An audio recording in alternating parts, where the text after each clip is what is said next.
that one is great. Some people are more hands-on, and usually people fall somewhere in between. Exactly.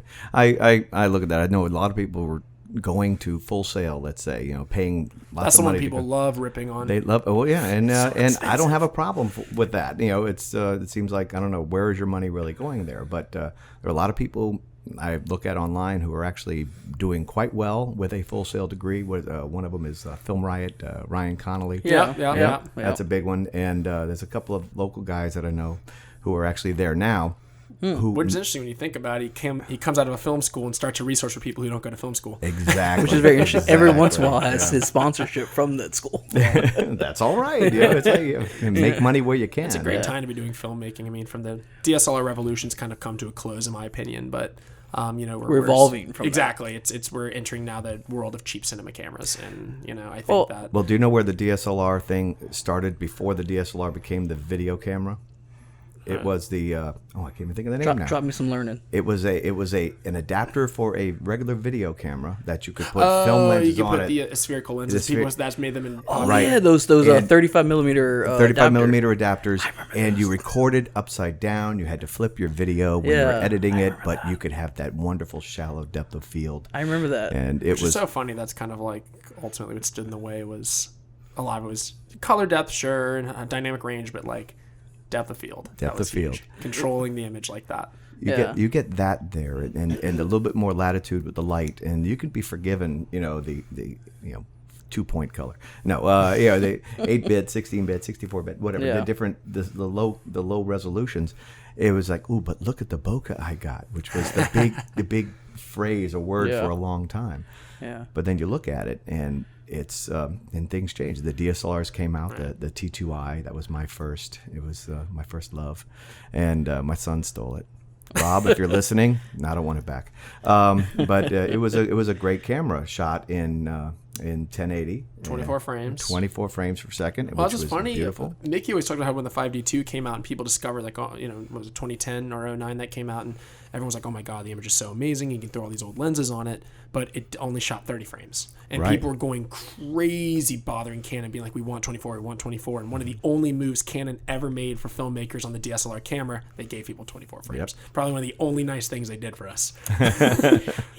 And they really want us to buy their cinema cameras. Well, that was the big thing. A lot of the filmmakers I know that had the small Canon and Sony Handycams, and they started off doing that. Who do their weddings and event videos, and which is fine, straight to DVD stuff. For dance recitals, that's perfect for that. Yeah. But then said, why do I need 24? I mean, 30. That's a lot more, so it must be better. Well, no, not necessarily. And they didn't get it until they finally looked at it. And I said, well, can you see the difference between a soap opera on television and a film at the theater? Well, yeah. Well, do you know why that is? Well, no. Frame rate. Now you know it's frame rate. Yeah. But also, didn't 30 frames also start even earlier with the those consumer grade cameras that were like on VHS? Didn't those shoot in 32? On 30, I mean, not 32. Probably, because that's what like broadcast and sports and everything was. Well, what I'm saying is that people got so used to 30 as the standard. What's the home movie look? Right. Well, let me give you the let me educate you a little bit here. A long time ago, land far, far away. I used to teach video production, and we really got down into the technicalities of it. But it was 30 frames a second, actually 29.97 frames per second, due to the fact that the power that comes in here in the United States out of our wall is 60 hertz. Yes, that's right. And the frames. That's why. Yeah. 2 fields per frame. Yeah. They were 60 fields per second. And that's why they do 25 and 50. Yeah, in the PAL system. In PAL system, because that's their power over there. That's right. And so it's like you don't think about how everything is interrelated, but it's like, well, this is what works. Worked for us, and it worked beautifully. Well, you see some vestiges of that, like the GH4, shoots 4K, but it's technically 3.8K unless you change the power cycling on it. You change its frequency, and then it does true 4K. It gives that extra 300. It's like becomes 4.1K or whatever, but you have to change the power cycling on it to 24 hertz. It's really weird, and it plays fine on everything. It plays fine on NTSC and everything. It doesn't mess up anything. It's just you specifically have to do one of your custom buttons that when you tap it, it flips the frequency, and that it like resets your camera when you do it. Okay. Yeah, it's really interesting. Well, I love it when you talk about 4K. You know, what I shoot mostly, or 99% of the time is 1080. You know, which is a lot of people perfect. still do, Yeah, there's nothing wrong with that, and everything's coming out 4K. I'm like, well, okay, great. How can you best show that? Well, if you're going to show it in a theater that has that projection capability and you're able to create that file, that's great. But what would you tell people who want to I want to get a 4K camera? It allows you to mask a lot of mistakes and punch in. That's why I shoot 4K. I don't shoot 4K because I want to output angles. I output everything 1080, but 4K because it gives me.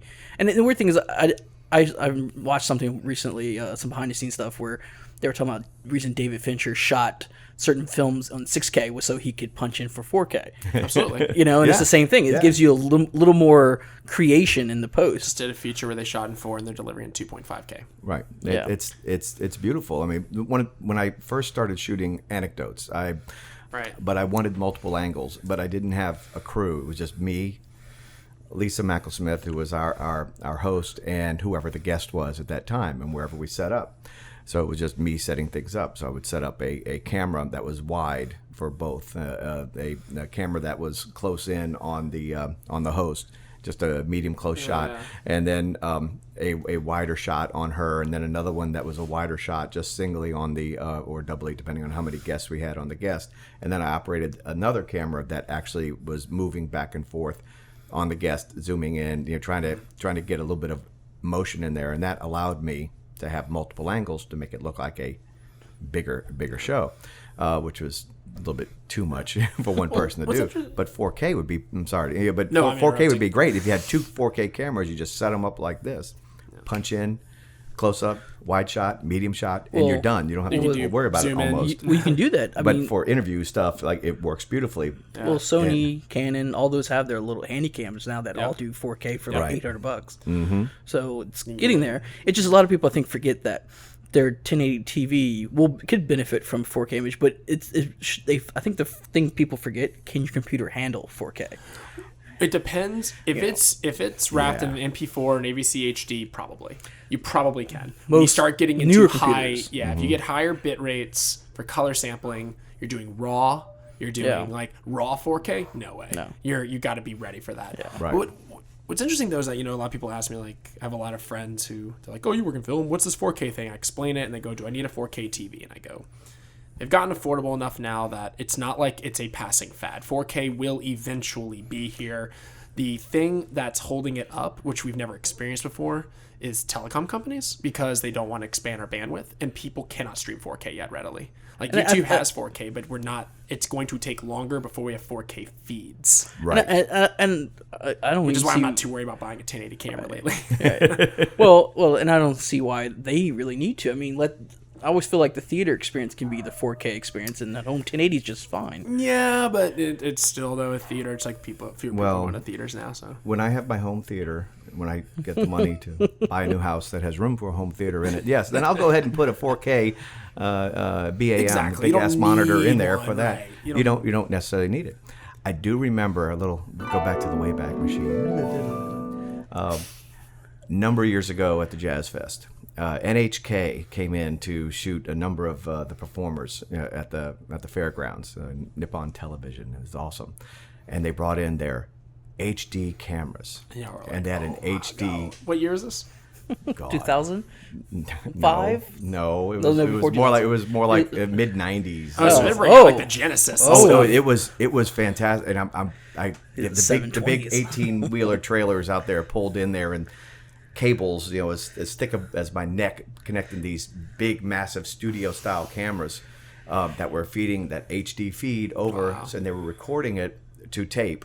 I don't know what kind of tape it was. Maybe that HD tape or whatever. For delivery in Japan to those who had the HD televisions, which are selling for like $20,000 a piece. Yeah. So but it was like, drooling. It's like, look how beautiful that is. And I remember somebody I was with saying, "Oh, you know what? They'll never get that down into a camera size. It'll never happen." I'm like, never say never. That's not how technology works. No.